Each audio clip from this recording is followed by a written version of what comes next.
સૌવાલા મિત્રોને મારા જય સિયારામ. હું દુષ્યંત પાઠક શ્રી હનુમાનજી દાદાની અસીમ કૃપાથી એક નવા વિડીયો સાથે આપની સેવામાં ઉપલબ્ધ છું. તો વાલા મિત્રો, આજનો ઉપાય આ વિષયની અંદર તારીખ છે 8મી જુલાઈ 2026 અને વાર છે બુધવાર. વાલા મિત્રો, જો પંચાંગની વાત કરું તો જ્યેષ્ઠ મહિનો કૃષ્ણ પક્ષ ચાલી રહ્યો છે. રેવતી નક્ષત્ર અતિખંડ યોગ છે. મીન રાશિનો ચંદ્ર, મિથુન રાશિનો સૂર્ય છે. અશુભ સમયની જો વાત કરું તો યમગંડ સવારે 7:29 9:10 સુધી છે અને રાહુ કાળ બપોરે 12:32 શરૂ થઈ 2:13 સુધી છે. આ બંને સમય અશુભ સમય કહેવાય. અશુભ સમયની અંદર શુભ કાર્ય, શુભ યાત્રા ન થાય. શુભ કાર્ય અથવા શુભ યાત્રા કરવા માટે સારું મુહૂર્ત લેવું જોઈએ, જેમાં ઉત્તમ અભિજીત મુહૂર્ત પણ આજે અશુભ છે, જેથી કોઈ પણ સારું ચોગડિયું, સારું મુહૂર્ત લઈને તમે સારા કાર્યની શરૂઆત કરી શકો છો. વાલા મિત્રો, હવે વાત કરીશું આજના ઉપાયની. તો આજના ઉપાયની અંદર વહેલી સવારે સ્નાન કરવા બેસો, નાહવા માટે બેસો ત્યારે 3 ચમચી હળદર તમારે નાહવાના પાણીમાં પધરાવવાની. હળદરને પાણીમાં મિક્સ કરી દેવાની. તે જ પાણીથી તમારે નાહવાનું. નવું પાણી ઉમેરી શકાય. સાબુ અને શેમ્પૂનો ઉપયોગ પણ કરી શકાય. તમારું સ્નાન કાર્ય થઈ જાય પછી તમારે કપડાં પહેરી લેવાના છે. એક સફેદ કાગળ લેવાનો છે. અડધી ચમચી જેટલા અંદર લીલા મગ મૂકવાના. એની પડીકી બનાવવાની. ઉપરના પોકેટમાં 24 કલાક માટે રાખવાની. બીજા દિવસે વહેલી સવારે તમારે પીપળાના ઝાડમાં, મૂળમાં અથવા કોઈ પણ દેવ મંદિરે જઈને મૂકી આવવાનું.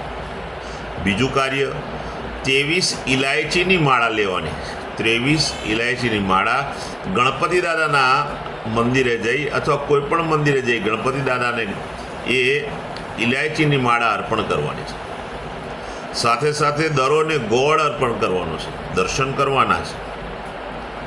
ત્યાર પછી સંધ્યાકાળે પશ્ચિમ દિશા તરફનું મુખ રાખી શ્રી હનુમાનજી દાદાને કાગભૂષણની રામાયણજીનો પાઠ અને એક હનુમાન ચાલીસાનો પાઠ અર્પણ કરવાનો છે.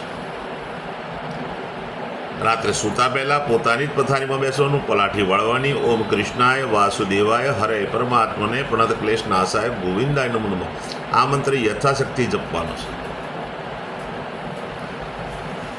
આટલું કરી લેશો એટલે તમારો આજનો ઉપાય પૂર્ણ થશે. વાલા મિત્રો, જેમનો જન્મદિવસ 8મી જુલાઈ 2026 અને બુધવારના દિવસે આવ્યો છે, બધા જ વાલા મિત્રોને સૌપ્રથમ તો જન્મદિવસની શુભકામના.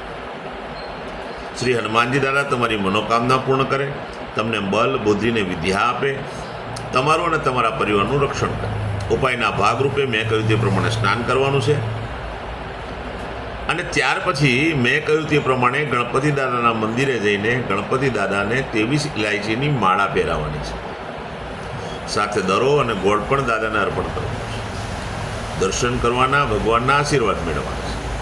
ત્યાર પછી ગૌશાળાએ જવાનું છે. ગૌશાળાએ જઈને ગાયોની પરિક્રમા કરવાની છે. ગાયોને લીલું ઘાસ, ઘાસનું દાન આપવાનું છે. તમારે ત્યાં જે ભોજન બન્યું હોય તે ભોજન પણ ગાયોને અર્પણ કરવાનું છે. ગાયોના આશીર્વાદ મેળવવાના. અને સંધ્યાકાળ થાય, સૂર્યાસ્ત પછી સંધ્યાકાળ થાય ત્યારે તમારે એકમાત્ર કામ કરવાનું છે અને તે એ છે કે ચણાના લોટમાં બનેલું ફરસાણ નાના નાના બાળકોને, જરૂરિયાતમંદ લોકોને, શ્રમિકોને, વડીલોને આપવાનું છે.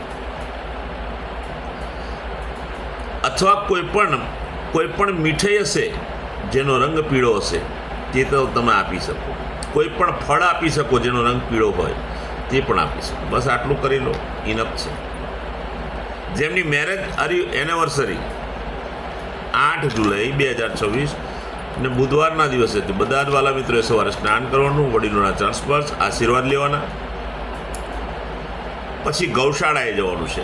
ગૌશાળાએ ગાયોની પરિક્રમા કરવાની છે. ગાયોને લીલું ઘાસ, ઘાસનું દાન આપવાનું છે. તમારે ત્યાં ભોજન બન્યું હોય તો ભોજન પણ ગાયોને અર્પણ કરવાનું છે. એમાં પણ આશીર્વાદ લેવાના છે. ખાસ બીજી વિનંતી, સંધ્યાકાળ થાય તે પહેલાં કોઈ પણ વૃદ્ધાશ્રમ, અનાથાશ્રમ, જરૂરિયાતમંદ લોકોને, શ્રમિકોને, વિધવા આશ્રમમાં, બ્રાહ્મણોને તમારે આખું સીધું આપવાનું છે. આખું પૂરેપૂરું સીધું. દાળ, ચોખા, ગોળ, ઘઉંનો લોટ બધું જ. શાકભાજી સહિત તમે સીધું આપજો, બહુ જ પુણ્ય પ્રાપ્ત થશે. મારા બધા જ વિડીયો યુટ્યુબ પર હોય છે. મારી યુટ્યુબનું ચેનલનું નામ છે દુષ્યંત પાઠક. મારી ચેનલને સબસ્ક્રાઈબ કરો અને બેલ આઇકન અવશ્ય દબાવો. હું નિયમિત એક વિડીયો મૂકું છું અને આ વિડીયો જો તમે બેલ આઇકન દબાયેલો હશે તો તરત જ તમારા મોબાઈલ પર નોટિફિકેશન આવશે અને તમે મારો વિડીયો તરત જ જોઈ શકશો. એટલે પ્રાર્થના કરું છું, મારી ચેનલને સબસ્ક્રાઈબ કરજો અને બેલ આઇકન દબાવજો. મારું ઇન્સ્ટાગ્રામ, મારું ફેસબુકનું પેજ, એનું નામ પણ દુષ્યંત પાઠક છે. મારા પેજને ફોલો કરજો, લાઈક કરજો અને મારા વિડીયોને શેર કરજો. તમે મારો વિડીયો શેર કરશો તો કોઈ સંઘર્ષમાં ફસાયેલા વ્યક્તિને સંઘર્ષમાંથી બહાર નીકળવાનો રસ્તો જડશે. એ મારા વિડીયો સતત જોશે, સતત ઉપાય કરશે અને સંઘર્ષમાંથી બહાર આવશે. હું નિયમિત એક વાત પ્રમાણિકતાથી કહું છું કે મારો વિડીયો એકવાર જોવાથી કે મારો વિડીયો જોયા પછી એકવાર ઉપાય કરવાથી કોઈ ફરક નહીં પડે. 24 કલાક 48 કલાકમાં કોઈ પરિણામ નહીં આવે. કોઈ ચમત્કારની આશા ના રાખશો. પ્રાર્થના કરું છું, નવા વિડીયોમાં ફરીથી મળશું. જય શ્રી રામ.